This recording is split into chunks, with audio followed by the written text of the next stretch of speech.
સ્વાગત છે તમારું અમારી યુટ્યુબ ચેનલમાં। તો અમારી યુટ્યુબ ચેનલમાં જો તમે નવા હોય તો અમારી ચેનલને સબસ્ક્રાઈબ કરજો, લાઈક કરજો અને કમેન્ટ્સ કરજો કે તમને અમારો વિડીયો કેવો લાગે છે। તો ફ્રેન્ડ્સ, જો ઝાપટ ઝૂપટ થઈ ગયું છે। આજે સોફાના કવર કાઢ્યા છે ધોવા માટે અને કાલે ડાઇનિંગને ધોવામાં નાખ્યા હતા, પછી સુકાઈ ગયા તો પછી ડાઇનિંગ પર પાથરી દીધા છે કવર। તો ફ્રેન્ડ્સ, હવે થોડાક જ દિવસમાં આવે છે મકર સંક્રાંતિ, ઉત્તરાયણ। તો તમે ઉત્તરાયણને શું કહો છો તો મને કમેન્ટ્સમાં જણાવજો। તો તમને ઉત્તરાયણ કેવી લાગે છે મને જણાવજો। અને આજનો બ્લોગ આપણે ચાલુ કરી દીધો છે અને આજે માસી કામ માટે આવવાના નથી, તો પછી અત્યારે કામ અમારે જ કરવાનું છે। તો ઝાપટ ઝૂપટ થઈ ગયું છે, હવે કચરો વાળીશું ને પોતા કરીશું। પછી મેં રસોઈની શરૂઆત કરી દીધી હતી। દાળ ભાતના કુકર મૂકી દીધા હતા, વાસણ બી ચા પાણીના થઈ ગયા હતા અને જોડે જોડે મેં મારી માટે કાવો બી બનાવતી હતી, કેમ કે મને શરદી થઈ ગઈ હતી। તો પછી હું આમ તો દવા લેતી નથી, બસ આ દેશી ઉકાળાથી ને એનાથી જૂન શરદી મટાવું છું। તો પછી મેં મારી માટે કાવો બનાવવા માટે મૂકી દીધો હતો।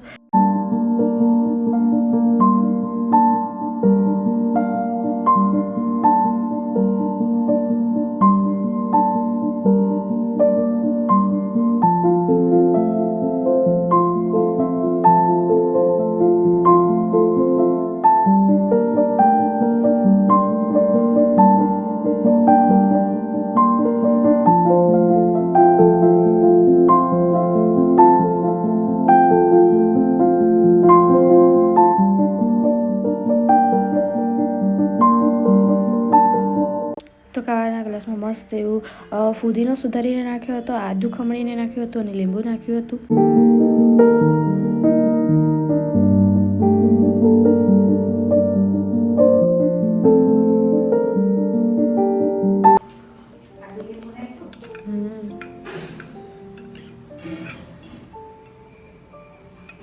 મીઠું કે સંચળ નાખવાનું મોડું લાગે,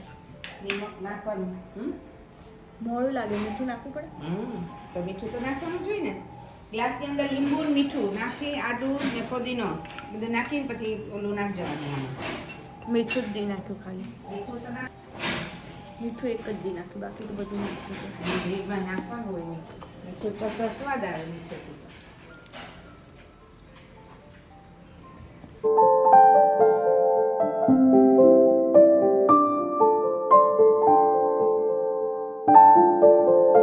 તો સાથે મમ્મી કબાટ ખોલીને બેઠા હતા કે એમના બધા પર્સો કાઢીને રાખ્યા હતા અને સાથે એક આંટીને સાડી જોતી હતી, તો મમ્મી એમની સાડી કાઢીને રાખી હતી।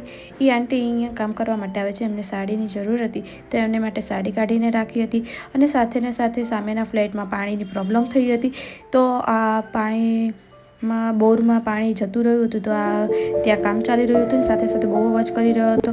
પછી મેં રીંગણા બટેકાનું ભરેલું શાક બનાવવાનું હતું, તો મેં આ બધી સામગ્રી કાઢીને રાખી હતી। તો ફ્રેન્ડ્સ, તમે રીંગણા બટાકાનું ભરેલું શાક કેવી રીતના બનાવો છો મને કોમેન્ટમાં જણાવજો। અને તમને આની રેસીપી જોતી હોય તો બી મને કોમેન્ટ્સમાં રેસીપી ટાઈપ કરી દેજો।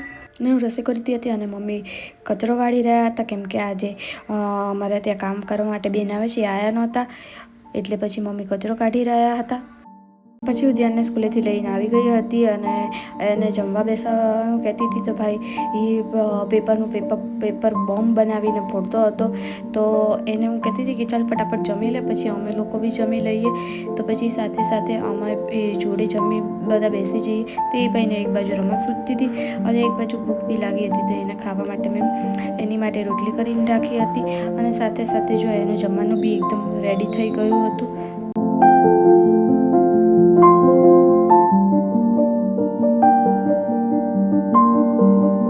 તો આ હતું બપોરનું ડિનર।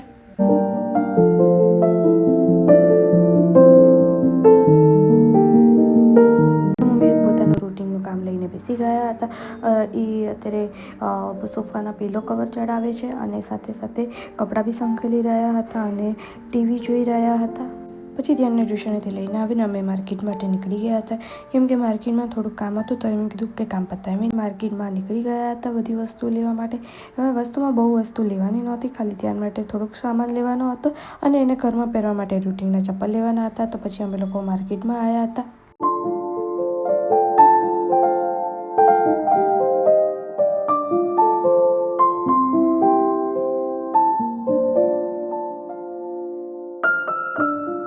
પછી અમે મસાલાવાળાના ત્યાં આવી ગયા હતા, તો ધ્યાનને આમ પાપડ ખાવા હતા, તો એને આમ પાપડ એની માટે આમ પાપડ લીધા. અને એ તો એક વસ્તુ તો લઈ લી, તો સાથે સાથે કે મારે પાસ્તા બી ખાવા છે, તો પછી અમે ત્યાંથી પાસ્તા બી લીધા એની માટે.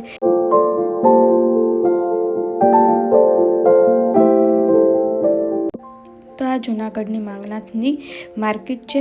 તમને આ માર્કેટનો ફૂલ વિડીયો જોવો હોય જો એમ તો અત્યારે તો અમે ગાડી પર હતા એટલે એટલું બધું ક્લિયર દેખાતું નહોતું, પણ જો તમારે આનો ફૂલ વિડીયો જોવો હોય તો મને કમેન્ટમાં કરજો, તો હું સ્પેશિયલી તમારી માટે એક વ્લોગ બનાવીશ માર્કેટનો. પછી ધ્યાન માટે ચપ્પલ લેવા અમે આવી ગયા હતા, કેમ કે ઘરમાં ચપ્પલ કે મોજા કશું નથી પહેરતો અને અત્યારે શિયાળાનો ટાઈમ છે, તો એકદમ ઠંડુ વાતાવરણ થઈ ગયું છે, તો નીચે લાદી બી ઠંડી લાગે છે, તો પછી એની માટે ચપ્પલ લેવા આવ્યા હતા. તો એ જોતો હતો કે કયા ચપ્પલ લેવા ને કયા નહીં, તો થોડો કન્ફ્યુઝ બી થઈ ગયો હતો. તો પછી કે મારે આ નહીં, મારે આ કલર જોઈએ છે. પછી છેવટે એને ખાલી આ જે બોવાળા ચપ્પલ હતા એને ગમ્યા, તો પછી એ બોવાળા ચપ્પલ લીધા હતા. અને આગળ એકદમ મસ્ત ક્યુટ એવું ડોગ હતું.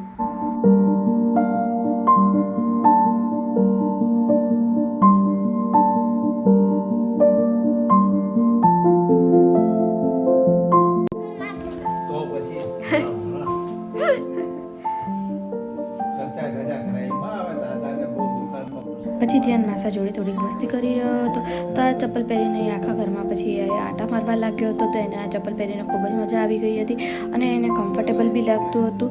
તો પછી મમ્મી અને પપ્પાએ એને ગાંઠિયા ખાવા હતા, તો એ લોકો 2 જણાએ ગાંઠિયા ખાતા. મને ગાંઠિયા બહુ ભાવતા નહોતા, તો પછી મેં મારી માટે ઢોસા મંગાવ્યા હતા. આ હતું મારું રાતનું ડિનર. પછી ધ્યાન થોડીક વાર બાજુવાળા દીદી જોડે નીચે વોક કરવા ગયો હતો અને વોક કરીને આવીને સીધો એમના રૂમમાં જતો રહ્યો હતો. તો એ લેપટોપમાં કાર્ટૂન જોઈ રહ્યો હતો અને જોડે જોડે ચિંચરા ખાઈ રહ્યો હતો, પણ એને ખ્યાલ નહોતો કે હું આવી ગઈ હતી. તો ફ્રેન્ડ્સ, ફરી મળીએ આપણે નવા વ્લોગમાં. તો તમને આ બ્લોગ કેવો લાગ્યો? જો ગમે હોય તો લાઈક શેર સબસ્ક્રાઈબ કરજો, અને જો અમારી ચેનલમાં નવા હોય તો અમારી ચેનલને સબસ્ક્રાઈબ જરૂરથી કરજો. તો ફરી મળીએ હવે નવા વ્લોગમાં. ત્યાં સુધી બધાને બાય બાય, અને અમારો વ્લોગ જોતા રહેજો.